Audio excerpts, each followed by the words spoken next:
ଆରେ କୁଆଡ଼େ ପଳେଇଗଲେ ରୁହନ୍ତୁ ରୁହନ୍ତୁ ଭିଡ଼ିଓଟିକୁ ଦେଖନ୍ତୁ ତାପରେ ଲାଇକ୍ କରିସାରି ଯୁଆଡ଼େ ଯାଉଛନ୍ତି ଯାଆନ୍ତୁ। ତ ପ୍ରାୟତଃ ସମସ୍ତ ଜାଗର ଆସିଗଲା ଫେବୃଆରୀ 15 ତ ତା ପୂର୍ବଦିନ ପ୍ରାୟତଃ ସମସ୍ତଙ୍କର ଜାଗର ପାଇଁକି ଏକବାର ସେଲିବ୍ରେସନ୍ ହେଉଥିବ ଏକବାର ହେଉଥିବ। ତ ସମସ୍ତଙ୍କ ଘରେ ପ୍ରାୟତଃ ଏକବାରର ବହୁତ ଗୁଡ଼ା ଆଇଟମ୍ ହେଇଥିବ ତ ମମି ବି ବହୁତ ଗୁଡ଼ା ଆଇଟମ୍ କରିଥିଲା। ଯେହେତୁ ଏକବାର ତାର ମେନ୍ ଆଇଟମ୍ ହେଉଛି ବରକୋଳି ମାନେ ଛୁଇଁ ଆଳୁ ଝୋଳ ଯେଉଁଟା ସେଇଟା ହେଉଛି ତାର ମେନ୍ ତରକାରୀ। ତାପରେ ରେଷ୍ଟ ଆପଣଙ୍କର ଯେଉଁ ଆଇଟମ୍ ଆପଣ ଚାହିଁବେ ସେଇ ଆଇଟମ୍କୁ ସବୁ ବନେଇ ପାରିବେ।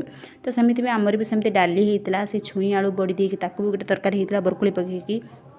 ଦେନ୍ ଆମର ମିକ୍ସଚର ଘାଣ୍ଟ ହେଇଥିଲା ଆଉ ଗୋଟେ କ'ଣ ସାଇଡ଼୍ ଗୋଟେ ଆଇଟମ୍ ହେଇଥିଲା। ତ ଏସବୁ ଆଇଟମ୍ ଆମର ହେଇଥିଲା। ଦେନ୍ ମମି ଆମର ଯେ ଶିବଙ୍କୁ ଆରାଧନା କରିକି 3ଟା ବେଲପତ୍ରରେ ଏମିତି ଗୁଣ୍ଡା କରିକି ଆମର ଏକବାର ସେଲିବ୍ରେସନ୍ ହୁଏ। ଆପଣମାନଙ୍କର କେମିତିକା ଏକବାର ପୂଜା ହୁଏ ଆପଣମାନେ ନିହାତି କମେଣ୍ଟରେ ଜଣାଇବେ। ଆମର ତ ଏଇଭଳି ପ୍ରାୟତଃ ବାଲେଶ୍ୱର ଭଦ୍ରକ ସାଇଡ଼୍ରେ ଏଇଭଳି ଟାଇପ୍ର ଯାଜପୁର ଟାଇପ୍ର ଏଇଭଳି ହିଁ ମାନେ ପୂଜା କରାଯାଇଥାଏ। ଆପଣମାନଙ୍କର କେମିତି ଆପଣମାନେ ନିହାତି ଜଣାଇବେ। ଆଉ କେଉଁମାନେ ଜାଗର କରନ୍ତି ଆଉ ନିହାତି କମେଣ୍ଟରେ ଜଣାଇବେ। ଆଉ ଯଦି ଭିଡ଼ିଓଟି ଭଲ ଲାଗୁଛି ନିହାତି ଲାଇକ୍ କରିବେ ସେୟାର କରିବେ କମେଣ୍ଟ କରିବାକୁ ଜମା ଭୁଲିବେନି।